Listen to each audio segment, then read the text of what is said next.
जंगलों से घिरा हुआ एक खूबसूरत पहाड़ और उसकी खूबसूरती देखकर कोई भी मदहोश हो जाए। और वहीं पर जंगलों के बीचों बीच एक खूबसूरत सी लड़की नाच रही थी।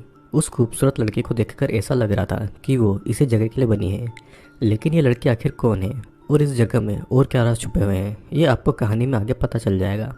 तो पैसों का फ़ायदा देखने वाले लोगों को नेचर की खूबसूरती नज़र नहीं आती है और जंगल की खूबसूरती बढ़ाने वाले पेड़ों को काटा जा रहा है। 2015 की रिपोर्ट के अनुसार 15 बिलियन पेड़ हर साल काटे जाते हैं अपने फ़ायदे के लिए, और बस सिर्फ 46% ही पूरी दुनिया में पेड़ बचे हुए हैं, और वो भी कितने दिनों तक रहेंगे कुछ पता नहीं है। वही लड़की अपने जंगल को अपनी ही आंखों से तबाह होता हुआ देखकर बहुत ज़्यादा दुखी थी, और जो लोग ये पेड़ काट रहे थे उनके लिए तो ये बस एक खेल जैसा था।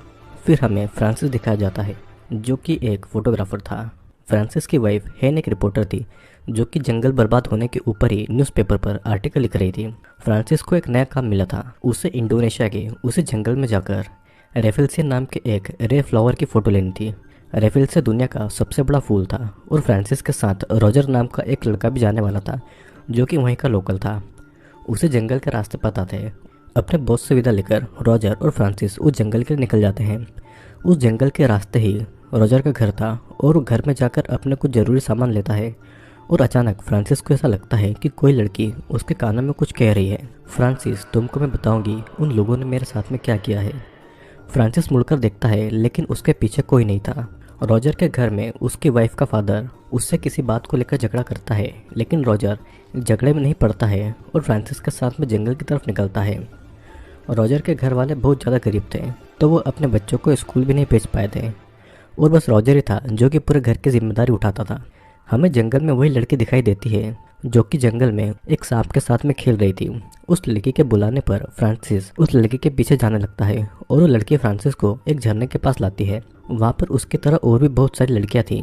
उन लड़कियों को यहाँ पर डिवाटा कहा जाता है, और हेड डिवाटा फ्रांसिस को सेड्यूस करके उसे किस करने लगती है। फ्रांसिस भी उसे किस करता है। सभी डिवाटा आकर फ्रांसिस को प्यार करने लगती है, और वे सभी फ्रांसिस से मदद मांगने लगती है। लेकिन ये बस फ्रांसिस का एक सपना था। इधर गाड़ी जंगल के आगे नहीं जा सकती थी, और अब वहाँ से उनको पैदल ही जाना होगा। दोनों पैदल ही आगे बढ़ने लगते हैं, और रास्ते में फ्रांसिस फोटो भी ले रहा था। जंगल में चुपचाप हेड दिवाता भी उन पर नजर रखे हुए थी, और उस जंगल में कुछ और लोग भी मौजूद थे, जो कि जंगल में शिकार और लकड़ियाँ काट रहे थे। हेड दिवाटा की उन सब पर नजर थी। उसी जंगल में जीना नाम की एक लड़की रहती थी, और जंगल में ही लकड़ियाँ इकट्ठा कर रहा मैंग नाम का एक लड़का जीना का रेप करता है। लेकिन वहाँ पर एक शिकारी कॉर्नर की गोली की आवाज़ सुनकर वो थोड़ा रुक जाता है, और उसी मौके का फ़ायदा उठाकर जीना भागती है। मैंग उसे पकड़ने के लिए उसके पीछे जाता है, और जीना मदद मांग रही थी। दिवाता भी जीना के साथ में भाग रही थी, लेकिन उसे कोई देख नहीं पा रहा था। तभी शिकारी की एक गोली गलती से मोंग को लगती है, और वो वहीं पर मारा जाता है। और रॉजर उस गोली की आवाज़ पर ज़्यादा ध्यान नहीं देता है, और उसे पता था कि कोई शिकारी शिकार कर रहा है। तभी जीना आकर रॉजर से मदद मांगती है, लेकिन वो उसे दूर धकेल देता है। और तभी कॉर्नर भी वहाँ पर आता है। रॉजर फ्रांसिस से कहता है कि जीना पागल है, और वो इस जंगल में ही हर समय घूमती रहती है। दूसरी तरफ हमें जीना दिखाई जाती है, जो कि एक पेड़ के पास आकर रो रही थी, जहाँ पर रॉजर और जीना का नाम लिखा हुआ था। और फ्लैशबैक में हम देखते हैं कि एक समय ऐसा था जब रॉजर और जीना रिलेशनशिप में थे, और दोनों कई बार इसी जंगल में इंटीमेट भी हुए थे। लेकिन रॉजर उससे प्यार नहीं करता था, और थोड़े से पैसों के लिए उसने जीना को लाला नाम की एक औरत को बेच दिया था। लाला का जंगल के ही पास में एक होटल था, और उसी जगह पर जीना का कई बार रेप हुआ था। अपनी 17 साल की उम्र में ही उसके साथ में इतना कुछ हो गया था, और रॉजर के धोखे के बाद में जीना ने जंगल को ही अपना घर बना लिया था। जंगल में रात हो चुकी थी, और एक तरफ उस शिकारी कॉर्नर ने रात को रहने के लिए टेंट लगा लिया था, और दूसरी तरफ फ्रांसिस और रॉजर ने भी एक जगह चुन ली थी रात को रेस्ट करने के लिए। जीना दूर से चुपकर रॉजर को देख रही थी, और उसे याद आता है कि कैसे लाला ने उसे होटल से निकाल दिया था, क्योंकि वो वहाँ पर नहाती नहीं थी ताकि कोई भी मर्द उसके पास ना आए। जीना रात को एक हथियार लेकर रॉजर को मारने जाती है, लेकिन फ्रांसिस आकर जीना को पकड़ लेता है, और फ्रांसिस को समझ नहीं आ रहा था कि जीना ऐसा क्यों करना चाहती थी। रॉजर उसे समझाता है कि वो एक पागल लड़की है, और कुछ बातें करने के बाद में दोनों टेंट में सो जाते हैं। उधर हेड दिवाता कॉर्नर पर नजर रखे हुए थी, जो कि शिकार किए हुए जानवर का मांस खा रहा था। कॉर्नर को भी एहसास होता है कि कोई उस पर नजर रखे हुए है, और कॉर्नर उठकर टेंट में सोने जाता है। हेड दिवाता ये याद करती है कि कैसे वो बेकसूर जानवरों का शिकार किया करता है। अचानक से फिर एक बड़ा सा पेड़ कॉर्नर के टेंट पर गिरता है, और कॉर्नर वहीं पर मारा जाता है। इस तरह फ्रांसिस को उन्हीं दिवातास का सपना आता है जो कि जंगल के एक तालाब में ही नहा रही थी और एक बड़े से अजगर के साथ में खेल रही थी। वो दिवाता फ्रांसिस को अपनी मदद करने के लिए बुलाती है। फ्रांसिस फिर हेड दिवाता के पास जाता है और उसके साथ में इंटीमेट होता है। फिर सभी दिवाता आकर फ्रांसिस को प्यार करने लगते हैं।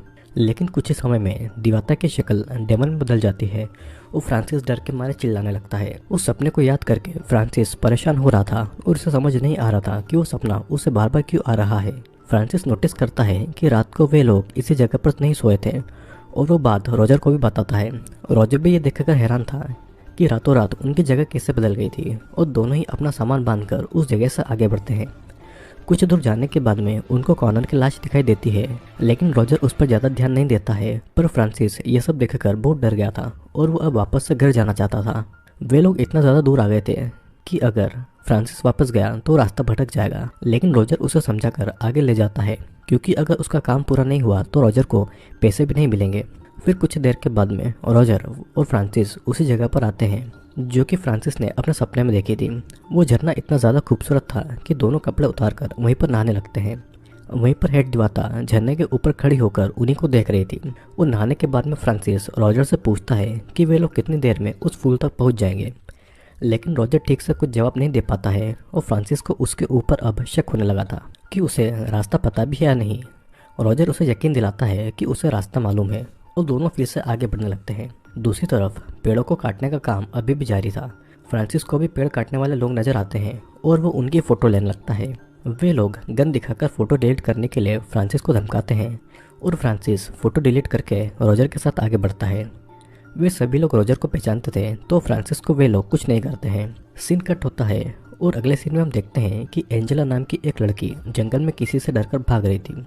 एंजेला भी लाला के वहाँ पर एक सेक्स वर्कर थी और इसलिए लाला परेशान हो रही थी कि एंजेला भी कहीं गायब न हो जाए। दूसरी तरफ रॉजर ये मान लेता है कि वे लोग रास्ता भटक चुके हैं और ये सुनकर फ्रांसिस परेशान हो गया था कि वे 2 दिन से एक ही जगह पर चल रहे हैं, लेकिन मंजिल उनको नहीं मिली है और रॉजर बस उसे फॉलो करके उसके साथ में चलने को कहता है। इस तरफ पेड़ काटने वाले लोग लाला के होटल आते हैं और लाला उनमें से एक लड़के जॉन से एंजेला को ढूंढने के लिए मदद मांगती है। जॉन भी एंजेला को ढूंढने के लिए जंगल में जाता है और उधर एंजेला को रॉजर मिलता है। वो रॉजर से मदद मांगती है, लेकिन रॉजर ने एंजेला को भी जीना की तरह फंसाकर उसे लाला के पास में बेच दिया था और यहाँ तक कि एंजेला की बहन भी लाला के पास में फंसी हुई थी। एंजेला फ्रांसिस से मदद मांगती है, लेकिन रॉजर चाकू दिखाकर फ्रांसिस को इन सबसे दूर रहने को कहता है और एंजेला को फिर से पकड़कर लाला के पास में ले जाने लगता है। वो फ्रांसिस से ये भी कहता है कि वो अकेला ही उस फूल के पास में चले जाए, लेकिन फ्रांसिस रॉजर के पीछे ही आने लगता है। अब रात तक रॉजर एंजेला को लाला के पास में छोड़ देता है। लाला फिर एंजेला को वापस देखकर उसे बहुत मारती है कि उसने कैसे वहाँ से भागने की कोशिश की थी। फ्रांसिस वहीं पर खड़े रहकर सब कुछ देख रहा था और रॉजर फिर वहाँ पर फ्रांसिस के बारे में सब कुछ बताता है। फ्रांसिस को रास्ता नहीं पता था तो रॉजर को उसकी मदद करने के लिए कहता है, लेकिन रॉजर उसकी मदद नहीं करना चाहता था। जॉन फ्रांसिस को एंजेला के साथ में एक रूम में बंद कर देता है और लाला एंजो नाम के एक लड़के को उनके ऊपर नज़र रखने को कहती है ताकि वे लोग वहाँ से भाग नहीं पाए। लाला, जॉन और रॉजर ये डिसाइड करते हैं कि वो कल सुबह तक फ्रांसिस को मार डालेंगे, नहीं तो फ्रांसिस बाहर जाकर उनकी सेक्स ट्रैफिकिंग के बारे में सबको बता देगा। वहाँ पर रह रही सभी लड़कियों को उन लड़कों के साथ में हर रात इंटीमेट होना पड़ता है, भले ही उनकी मर्जी हो या ना हो। एक बार लाला के पास में बिक जाने के बाद में उन लड़कियों की कोई भी मर्जी उन सबके सामने नहीं चलती है। वहाँ पर बस फ्रांसिस ही ऐसा आदमी था जिसने एंजेला के साथ में कुछ नहीं किया था। फिर इंटीमेट होने के बाद में एक लड़की रॉजर को पैसे देती है ताकि वो उसकी माँ तक वो पैसे पहुँचा दे। एंजेला फ्रांसिस को सारी बातें बताती है कि कैसे रॉजर ने उसे काम दिलाने के बहाने उसको और उसकी बहन कार्ला को जॉन के पास में बेच दिया था और वहाँ पर जॉन और उसके बाकी के दोस्तों ने उसके साथ में रेप किया था। एंजेला फ्रांसिस से मदद मांगती है उसको और अपनी बहन कार्ला को बचाने के लिए और यहाँ पर हम देख पाते हैं कि जॉन ने कार्ला को अपने घर पर बांध कर रखा हुआ है। कार्ला जॉन से रिक्वेस्ट करती है कि वो उसे छोड़ दे और जॉन कार्ला का हाथ तो खोल देता है, लेकिन वहाँ से भागने से मना करता है।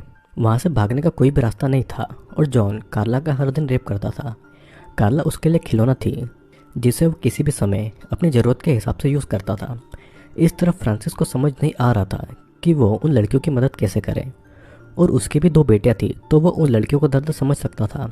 हेड दिवाता लाला की होटल पर नजर रखी हुई थी और वो अपनी शक्तियों से एंजो को एक अजगर से मरवा देती है। तभी वहाँ पर जीना आती है और फ्रांसिस को बुलाती है। फ्रांसिस एंजेला को लेकर खिड़की से निकलता है और एंजो भी मर चुका था, तो वे लोग आराम से जंगल की तरफ भाग जाते हैं। एंजेला अपनी बहन को बचाना चाहती थी, तो जीना उसे रास्ता दिखा देती है। एंजेला और फ्रांसिस जॉन के घर में जाते हैं और जॉन उस समय सो रहा था, तो मौके का फायदा उठाकर कार्ला एंजेला और फ्रांसिस के साथ में भाग जाती है। अगली सुबह जॉन को पता चलता है कि कार्ला भाग चुकी है और वो गन लेकर लाला की होटल में जाता है और वो लाला और रॉजर को इस बारे में बताता है। तभी सभी लोग देखते हैं कि एंजो मरा हुआ पड़ा है और एंजेला और फ्रांसिस वहां से भाग चुकी है। सभी मिलकर तीनों को जंगल में ढूंढने लगते हैं और वे तीनों उन सब से अपनी जान बचाकर भाग रहे थे। हेड दिवाता उन सब पर नजर रख रही थी और जीना उन तीनों को जंगल से बाहर जाने का रास्ता दिखाती है, लेकिन तब तक वे लोग रॉजर की नज़र में आ गए थे। जॉन उन पर गोली चलाता है और किसी तरह वे लोग बचकर भाग रहे थे। उन चारों के साथ में हेड दिवाता भी चल रही थी और अचानक से एक गोली कार्ला को लग जाती है। फ्रांसिस उसे उठाकर भागने लगता है और हेड दिवाता अपनी शक्तियों से जॉन के एक साथी को पहाड़ से गिराकर मार डालती है और उन लोगों के द्वारा काटे गए पेड़ की टहनी उस आदमी के सीने में आर पार हो जाती है। जॉन को भी एक अजगर पकड़ लेता है और जॉन डर के मारे बिना हिले डुले खड़ा रहता है। ग्रेग उस अजगर पर गोली चलाने वाला था, लेकिन ग्रेग को भी एक सांप पकड़ लेता है और ग्रेग के हाथों से गोली जॉन को लग जाती है, जिससे कि जॉन वहीं मारा जाता है और अजगर भी गला घोटकर ग्रेग को मार देता है। ये सब देखकर रॉजर डर के मारे वहां से भागता है। इस तरफ फ्रांसिस सभी को लेकर उसी जगह पर आता है जहाँ पर रेफल्स का फूल था, जिसकी फोटो लेने के लिए फ्रांसिस वहाँ पर आया था। फ्रांसिस उन फूलों की फोटो लेने लगता है और एंजेला यहाँ पर कार्ला के लिए रो रही थी।